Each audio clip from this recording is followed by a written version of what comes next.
Luya. Ayan mga idol, luya. Ano yan? Ano yan? Hi guys. Kararating ko pala galing trabaho. Pumunta pala ako ng Seafood para bumili ng wrapper tsaka cheese po. Cheese. Gagawa pala ako ng merienda.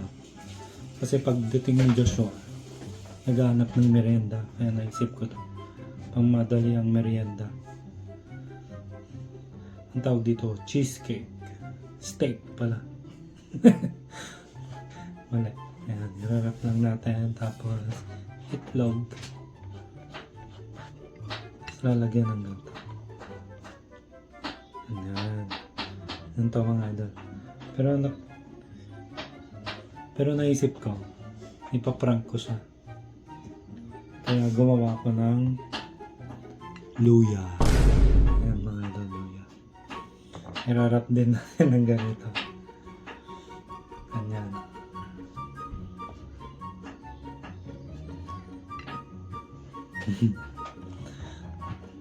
Tingnan natin kung anong reaction niya pag kinain niya.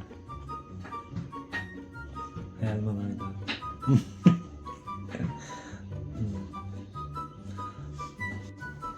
Ay guys, ito. Luto na pala siya guys, ito. Pero ito yung dalawa. Ito yung dalawa. Yan yung luya. So tatawagin ko na sila para magmerienda. Shwa! Kararating pala niya galing school. Gusto mong merienda, ka? Bilis. Nagluto ako ng cheese steak. Ooh. Gusto mo ito? Cheese steak. Tignan mo. Sarap yan.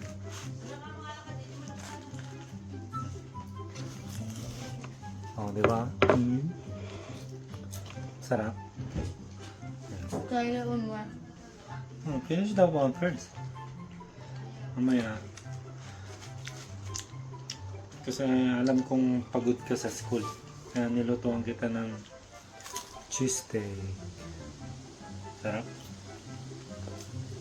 Hot. Hot? Mainit ka. Pakita mo naman na sasarapan ka. Ano ba? Mga galon-galon naman. Oh, ayan. Oh, pakita mo. Ang bite mo. Bite mo ah. Ano yan?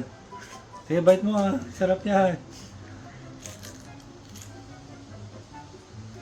Pakita mo ah. Sarap. Yeah. Kainin mo ah. Ano yan? Ano yan? Ano yan?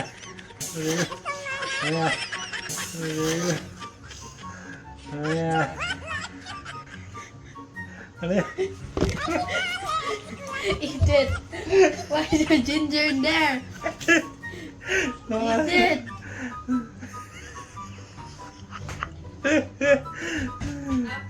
Oh, tawagin mo si nanay mo. Tawagin mo si nanay mo. Bilay. Ipaprank din natin siya. Nanay! Halika, nagluto ako ng cheese steak. Papatikim ko sa'yo ng specialty ni Nilutom tataw eh. Ingo Purismo. Para. Para matanong mo matibag baga. Tikman mo para alam mo yung Halang na sinasabi mo. imasato ya. Nagustuhan nga ni Joshua.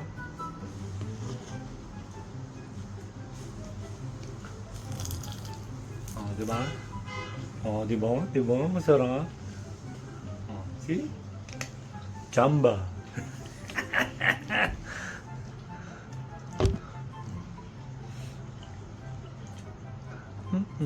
Oh guys, kuha na rin kayo.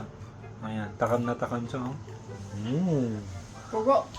Mainit-init pa.